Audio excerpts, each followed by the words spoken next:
नमस्कार दोस्तों, एक बार फिर से स्वागत है आप सभी का हमारे YouTube चैनल पर।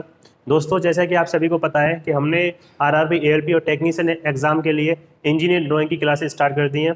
तो आपने अगर अभी तक हमारे क्लासेस को नहीं देखा है फ्रेंड्स, तो सारी क्लासेस देखने के लिए पहले तो चैनल को सब्सक्राइब कर लीजिए और हमसे जुड़ जाइए, क्योंकि हम आपको 100% श्योरिटी दिलाते हैं कि हम आपको सिलेक्शन दिला के रहेंगे अगर आप हमारे कहने से चलते हो, या फिर जो हम आपको बोले आप अगर आप वो करते हो तो आपका 101% फ्रेंड्स सिलेक्शन होगा आरआरबी, एएलपी और टेक्नीशियन एग्जाम के लिए।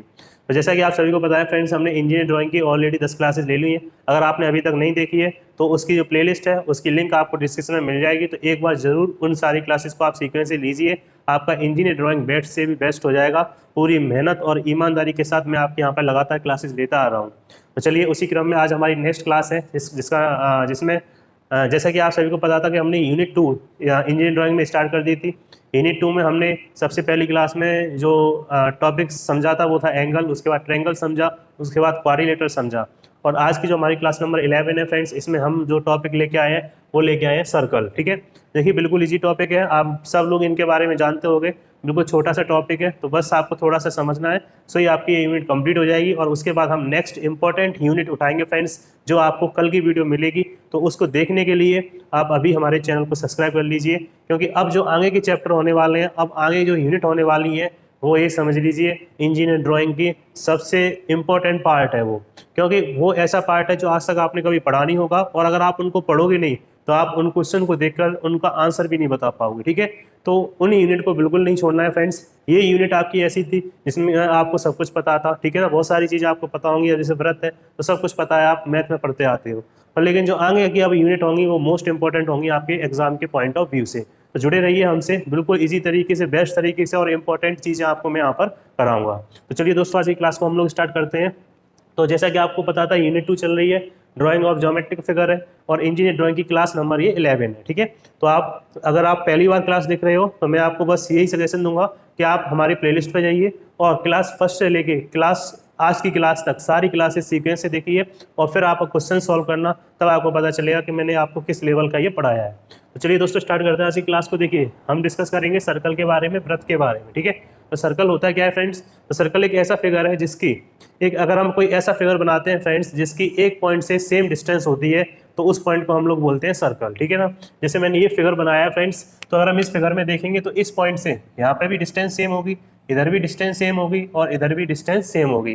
तो जब एक पॉइंट से किसी फिगर की चारों दिशाओं में या किसी भी डायरेक्शन में डिस्टेंस सेम आती है तो उसको हम बोलते हैं फ्रेंड्स सर्कल। ठीक है, अब सर्कल में कुछ चीज़ें होती हैं, जैसे जो बीच का पॉइंट होता है, यानी जिस पॉइंट से हम डिस्टेंस सेम आती है, जिस पॉइंट से हम डिस्टेंस नापते हैं, उस पॉइंट को हम क्या बोलते हैं? सेंटर बोलते हैं या केंद्र बोलते हैं। ठीक है, या फिर एक तरीके से हम ये बोल सकते हैं कि किसी सर्कल को बनाने के लिए जो हम पॉइंट निर्धारित करते हैं, या जिस पॉइंट को मानकर फिक्स मानकर उसके आसपास जो हम लाइन ड्रॉ करते हैं, उसी पॉइंट को हम लोग बोलते हैं सेंटर या केंद्र। क्लियर हुआ?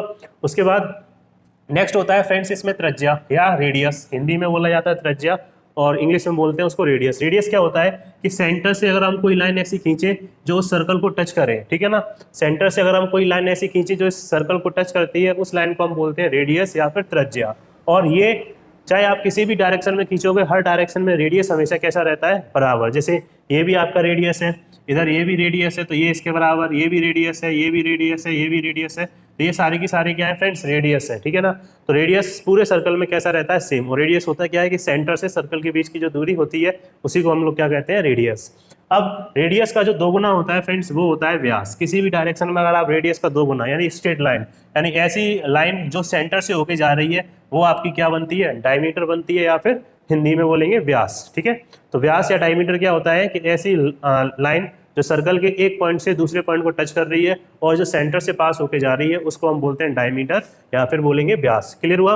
तो रेडियस और डायमीटर के बीच में रिलेशन आपसे पूछा जाता है, तो आपको याद रखना है कि रेडियस जो होता है वो हमेशा डायमीटर का आधा होता है, डायमीटर का हाफ होता है। ठीक है, तो ये पॉइंट याद रखना है कि रेडियस, जब भी हमें कभी क्वेश्चन में डायमीटर दिया जाता है तो हम रेडियस निकालने के लिए उस डायमीटर का आधा करते हैं और रेडियस हमें मिल जाता है।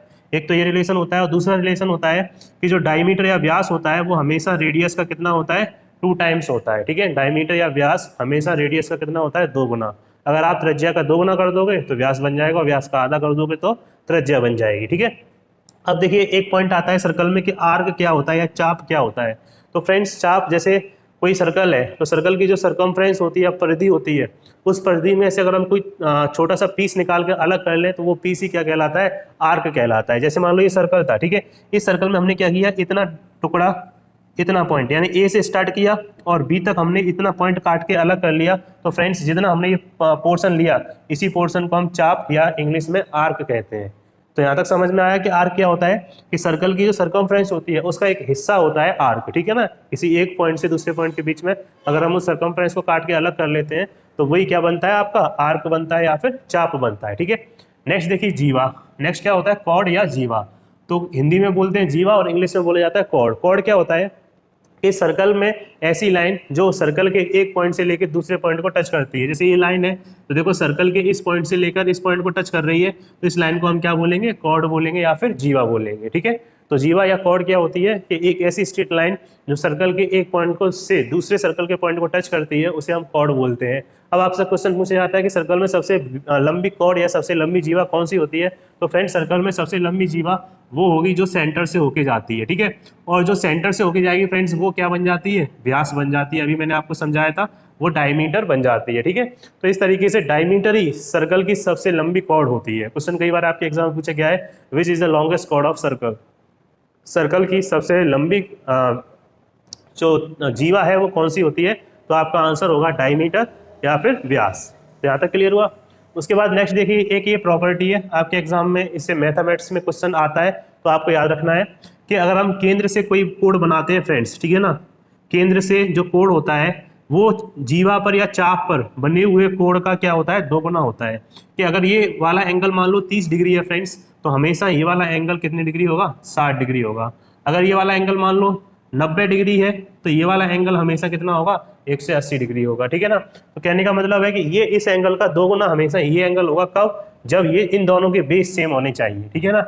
इन दोनों के बेस कैसे होने चाहिए, सेम, यानी कि बेस कॉमन होना चाहिए। तो ये वाला एंगल इस एंगल का दोगुना होता है, इस एंगल सॉरी ये एंगल इस एंगल का दोगुना होता है, और इसका ये वाला इसका क्या होता है, आधा। अगर मान लो ये 50 है तो ये कितना होगा, 25। अगर ये 30 है तो ये कितना होगा, 15, ठीक है ना। तो इसका दोगुना होता है और ये इसका हाफ होता है। तो ये वाली प्रॉपर्टी आपको याद रखनी है। नेक्स्ट प्रॉपर्टी आपको ये वाली याद रखनी है कि किसी भी सर्कल में जो व्यास होता है, जैसे व्यास है, क्यों व्यास है या डायमीटर है, क्यों, क्योंकि ये सेंटर से होके जा रहा है। तो अगर हम किसी भी सर्कल में सेंटर से फ्रेंड्स कोई भी डायमीटर बनाते हैं, कोई भी एंगल बनाते हैं, किससे, व्यास जिसका बेस क्या हो, व्यास हो, ठीक है ना। यानी कि अगर हम सर्कल में कोई ऐसा ट्रायंगल बनाते हैं जिसका बेस व्यास हो, तो वो एंगल, ये वाला एंगल जो सर्कल को टच कर रहा होगा, वो वाला एंगल कितने डिग्री का बनता है, 90 डिग्री का बनता है, ठीक है ना। अब आप यहाँ पर कितने भी बना दो, जैसे मैं एक और बना लूँ एंगल, तो देखो मैंने ये बना दिया। अब इसका भी बेस क्या है, व्यास है या डायमीटर है, तो फ्रेंड्स ये एंगल भी कितने डिग्री का होगा, 90 डिग्री का। क्लियर हुआ यहाँ तक। तो ये भी प्रॉपर्टी आपको याद रखनी है। नेक्स्ट प्रॉपर्टी देखिए, टेंजेंट या जिसको बोला जाता है स्पर्श रेखा। तो स्पर्श रेखा क्या होती है, वो रेखा जो सर्कल को स्पर्श करती हुई निकलती है, उस रेखा को हम क्या कहते हैं, स्पर्श रेखा कहते हैं, ठीक है ना। तो ये होती है स्पर्श रेखा, क्योंकि ये सर्कल को स्पर्श कर रही है। और अगर हम केंद्र से कोई भी लाइन स्पर्श रेखा पर डालते हैं फ्रेंड्स, तो वो लाइन हमेशा स्पर्श रेखा पर 90 डिग्री का कोण बनाती है, यानी परपेंडिकुलरली इस स्पर्श रेखा को वो काटती है। क्लियर हुआ यहाँ तक। तो ये वाला पॉइंट भी आपको याद रखना है। नेक्स्ट कि अगर हम, ये क्या है, एक पॉइंट से दूसरे पॉइंट को टच कर रही है, तो ये ए बी क्या होगी, आपकी जीवा हो गई। और अगर हम जीवा पर केंद्र से कोई लंब डालते हैं फ्रेंड्स, तो वो जीवा को क्या कर देता है, आधा आधा कर देता है, और कोण कितने डिग्री का बनता है यहाँ पर, 90 डिग्री का, ठीक है ना। ये सारी चीजें आपने मैथमेटिक्स में पढ़ी होंगी, इसलिए मैं इनको शॉर्ट्स में आपको बताता जा रहा हूँ, जिससे हमारा चैप्टर आपका कंप्लीट हो जाए, ठीक है ना। कोई बड़ी चीज इनमें आपकी नहीं है। अगर आपको फिर भी कोई कंफ्यूजन हो तो आप कमेंट कर देना, मैं उसका रिप्लाई कर दूंगा, ठीक है। तो जीवा पर अगर आप केंद्र से, सेंटर से कोई भी लाइन ड्रॉ करोगे, तो वो 90 डिग्री पर जीवा को काटेगी और बाइसेक्ट करेगी जीवा को, ठीक है ना। अब उसके बाद नेक्स्ट देखिए, ये होता है सेक्टर या त्रिज्याखंड। सेक्टर या त्रिज्याखंड क्या होता है कि सर्कल में से एक ऐसा पोर्शन निकालना जो कि रेडियस से कट रहा हो, ठीक है। सर्कल से कोई एक ऐसा पोर्शन निकालना जो रेडियस से कट रहा हो, उसे हम सेक्टर कहते हैं। जैसे देखो ये सेंटर था, हमने क्या किया, इस तरीके से इधर पोर्शन और आधा पोर्शन इधर, ये बीच का हिस्सा हमने काट के अलग कर लिया। तो फ्रेंड्स जो आपने काट के अलग किया है वो होता है सेक्टर, ठीक है। जैसे आपने केक देखा होगा, केक काटते हैं, पहले ऐसे काटते हैं, ऐसे काटते हैं, फिर बीच में से उठा लेते हैं। तो जो पोर्शन आपने उठा के निकाला है उसी को हम बोलते हैं सेक्टर, क्योंकि आपने वो रेडियस से काटा था, ठीक है ना। आपने कहाँ से काटा, रेडियस से काटा, तो क्या बन गया, सेक्टर या त्रिज्याखंड, यानी त्रिज्या के द्वारा किया गया खंड, उसी को हम बोलते हैं त्रिज्याखंड, ठीक है ना। अब देखिए नेक्स्ट होता है सेगमेंट। सेगमेंट को हिंदी में बोला जाता है वृत्तखंड। तो सेगमेंट या वृत्तखंड क्या होता है कि वृत्त के द्वारा कोई किया गया खंड, ठीक है ना। अब यहाँ पर जो ये लाइन है, जैसे ये क्या है आपकी जीवा है, तो जीवा के द्वारा सर्कल को जो दो हिस्सों में डिवाइड कर दिया गया है फ्रेंड्स, तो जो बड़ा हिस्सा होता है वो क्या कहलाता है, सेगमेंट कहलाता है। ठीक है, हालांकि बड़ा हिस्सा मेजर सेगमेंट होता है, छोटा हिस्सा माइनर सेगमेंट होता है, दो टाइप के सेगमेंट होते हैं, ये आप मैथ में पढ़ोगे। ठीक है, तो ये होता है वृत्तखंड। उसके बाद देखो फ्रेंड्स, ये 3 पॉइंट और आपको याद रखने हैं, मैंने शॉर्ट में बताया क्योंकि इन 3 पॉइंट से यही क्वेश्चन आपका पूछा जाएगा, अगर पूछा गया तो, वरना इसमें इनमें से कोई क्वेश्चन आपका नहीं बनता है। ठीक है, क्या पूछा जाता है कि इलिप्स हिंदी में बोला जाता है दीर्घवृत्त, इलिप्स में उत्केंद्रता। ठीक है ना, उत्केंद्रता इंग्लिश में क्या बोलेंगे, देखो मैंने हिंदी में लिखा है उत्केंद्रता, इंग्लिश में अगर आप लिख रहे हो तो लिख लेना इसेंट्रिसिटी। क्वेश्चन आपसे पूछा जाएगा कि इलिप्स में इसेंट्रिसिटी की वैल्यू होती है, इसेंट्रिसिटी जिसे ई से लिखा जाता है, स्मॉल ई से, वो कितनी होती है, तो आप क्या रखना है, इलिप्स में ई की वैल्यू हमेशा 1 से छोटी होती है। ठीक है ना, इलिप्स में इसेंट्रिसिटी या ई की वैल्यू हमेशा 1 से छोटी होती है, ये वाला पॉइंट आपको याद रखना है। ठीक है, हिंदी वालों के लिए दीर्घवृत्त में उत्केंद्रता हमेशा 1 से छोटी होती है, ये आपको याद रखना है। ठीक है, ये तो होगा इलिप्स में कि ई से ई है वो हमेशा 1 से छोटा होगा। अब बात करते हैं पैराबोला। ठीक है, पैराबोला में इसेंट्रिसिटी कितनी होती है, वो हमेशा 1 के बराबर होती है। ठीक है, तो ई बराबर कितना होता है इसमें, 1, इसमें पैराबोला।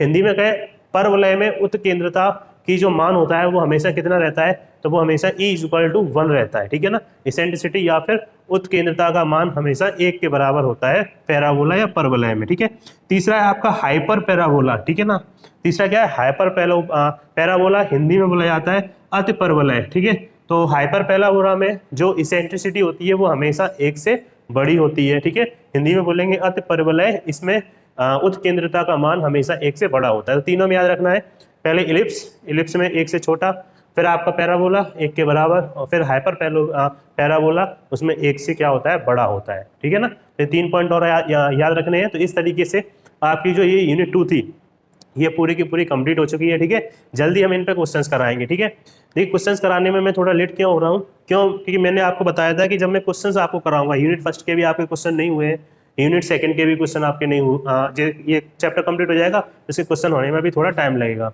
तो क्वेश्चन लेट होने में फ्रेंड्स जो टाइम लग रहा है उसके पीछे एक रीजन है, वो ये है कि मैं ये चाहता हूँ कि जो मैं ये क्वेश्चंस कराऊंगा वो आपको लाइव कराऊँ। ठीक है ना, लाइव में क्वेश्चंस आपको सॉल्व कराऊँ जिससे आपके जितने भी डाउट है वो क्लियर हो सके। और लाइव आने में फ्रेंड्स मुझे अभी थोड़ा टाइम लग रहा है।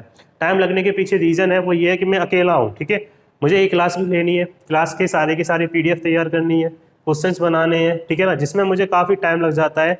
उसके बावजूद भी ये समझ लिए मैं आपके लिए एक रेगुलर क्लास रोज लेके आता हूँ। ठीक है ना, तो आप ऐसा मत समझिए कि मान लो मैं आपके बहुत सारे सब्जेक्ट छोड़ रहा हूँ। मैंने आपसे वादा किया है फ्रेंड्स कि मैं आपको आखिरी तक बना रहूँगा और आपको सिलेक्शन देके रहूँगा। तो ये वादा कोई मामूली वादा नहीं है, मैंने जो बोला है मैं वो आपको करके दिखाऊंगा। हालांकि मुझे थोड़ा सा टाइम दीजिए क्योंकि अभी अभी हमने तैयारी स्टार्ट की है, तो थोड़ा टाइम लगेगा और इतना मुझे यूट्यूब या इन सब के बारे में कोई ज़्यादा नॉलेज नहीं है। तो धीमे धीमे मुझे नॉलेज पता चल रही है, तो उसी हिसाब से मैं अपना चेंज अपने अंदर लेके आता रहूँ। ठीक है, तो थोड़ा टाइम लगेगा, जल्दी हम आपको लाइव क्लासेस स्टार्ट कर देंगे और आप बिल्कुल बेफिक्र रहिए, चाहे मैथ हो, GS हो, रीजनिंग हो, कुछ भी हो, सारी चीज़ें हम एकदम बेस्ट तरीके से अपने चैनल पर कंप्लीट कराएंगे। ठीक है ना, बस आप बने रहिए, आप हमारे विश्वास को मत तोड़िए, क्योंकि आपको मुझ पर विश्वास है तो मैं आपके विश्वास को नहीं तोड़ रहा हूँ, रोज़ आपके लिए क्लास लेके आ रहा हूँ। आप हमारे विश्वास को मत तोड़िए, आप रेगुलर क्लास लीजिए, भले एक क्लास मैं लूँ, आप एक क्लास लीजिए, आप मुझ पर डिपेंड हो जाइए। आप ये सोचिए कि सर अगर 1 मिनट की भी क्लास डालेंगे तो हम 1 मिनट की भी लेंगे, हम सर के ऊपर डिपेंड है। ठीक है ना, आप मेरे ऊपर डिपेंड रहिए, आपको ALP बनाने का जो सपना है वो मैं पूरा करके दिखाऊंगा आपको। ठीक है, तो आप ऐसा बिल्कुल नहीं सोचना है कि सर बीच में छोड़ के चले जाएंगे या सर ऐसी चीज़ पढ़ा रहे हैं वैसी चीज़ पढ़ा रहे हैं। आप बस इतना सोचिए कि सर जो पढ़ा रहे हैं हमें वो पढ़ना है और उसी से हमें सिलेक्शन लेना है। ठीक है, अगर आप इधर उधर भटकते रहे फ्रेंड्स तो इसमें आपका ही नुकसान होगा।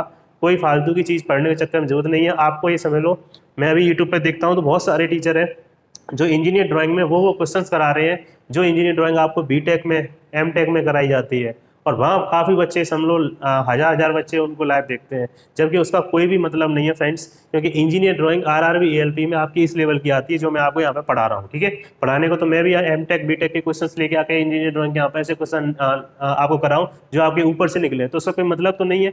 हमें यहाँ पर इंटेलिजेंट नहीं बनना है, हमें यहाँ पर लेना है सिलेक्शन, और उस सिलेक्शन के लिए जो भी करना पड़े वो हम करने के लिए तैयार। ठीक है, तो आपको बिल्कुल भी फिक्र लेने की जरूरत नहीं है। देखिए दिवाली है, दिवाली आने वाली है, तो दिवाली की छुट्टियों में मैं वहाँ पर 3 या 4 दिन का आपका छुट्टी लूँगा, और उसमें मैं आपसे वादा करता हूँ कि 100% हम पूरा का पूरा सेटअप बना लेंगे जिससे हम लाइव क्लासेस दिवाली के बाद अपनी ले सकें। ठीक है, और दिवाली के बाद आपकी ट्रेड की क्लास है, जैसे फिटर ट्रेड हो गई, इलेक्ट्रीशियन ट्रेड हो गई, ठीक है ना, आपकी इलेक्ट्रॉनिक्स ट्रेड हो गई, जितनी भी ट्रेड है कोशिश करेंगे ज़्यादा से ज़्यादा ट्रेड की जो क्लास है उनको भी हम स्टार्ट कराएं, जब क्योंकि दिवाली के बाद हमारे साथ और भी टीचर आ जाएंगे, तो हम लगातार आपके लिए क्लास फ्रेंड्स लाते रहेंगे। ठीक है, तो बस विश्वास बनाए रखिए, आपका विश्वास मैं कभी नहीं तोड़ूंगा और आपको मेरा विश्वास बिल्कुल नहीं तोड़ना है। ठीक है, तो चलिए दोस्तों, हम मिलेंगे नेक्स्ट क्लास में, तब तक के लिए आप सभी लोगों का बहुत बहुत धन्यवाद। बस इसी तरीके से मेहनत और पढ़ाई करते रहिए, सफलता एक न एक दिन जरूर मिलेगी दोस्तों। फिर मिलते हैं, तब तक के लिए आप सभी लोगों का बहुत बहुत धन्यवाद दोस्तों।